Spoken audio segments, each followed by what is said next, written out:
সিলেট মহানগরীর এলাকা থেকে জিডির ভিত্তিতে হারিয়ে যাওয়া বা চুরি যাওয়া এরকম 70টা মোবাইল ফোন আমাদের সাইবার ক্রাইম ইউনিট কর্তৃক উদ্ধার করা হয়েছে।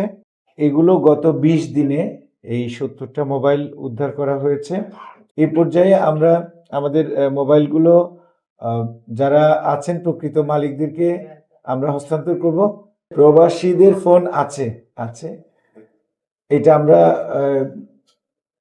তার প্রকৃত মালিক আইডেন্টিফাই হলে তাকে অথবা তার পরিবারের কাউকে যদি উনি অ্যাসাইন করে দেন তাকে হস্তান্তর করে দিতে পারবো, অসুবিধা নেই। আইএমই ব্রেকার চক্রকে আমরা খোঁজার চেষ্টা করছি। এটা যদি পাওয়া যায় তাদের বিরুদ্ধে আইনানুগ ব্যবস্থা অবশ্যই নেওয়া হবে। আমরা যেগুলো আপনাকে উদ্ধার করে দিয়েছি এগুলো হচ্ছে জিডি, হারানো মোবাইল। আর চুরির মোবাইল যেগুলো সেগুলো তো আলাদা হিসাব, সেটা আমরা হিসাব করে বলতে পারবো।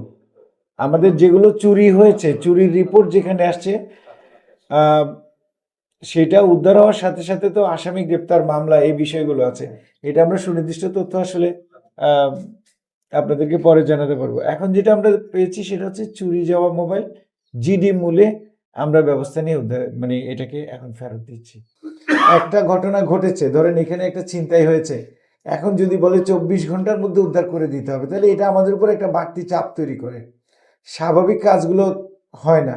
তখন যদি আপনার জনগণকে বোঝানোর জন্য যদি পুলিশ থেকে জজ মিয়ার মতো নাটক তৈরি করে দেয়, তাহলে আপনি কাকে দোষ দিবেন?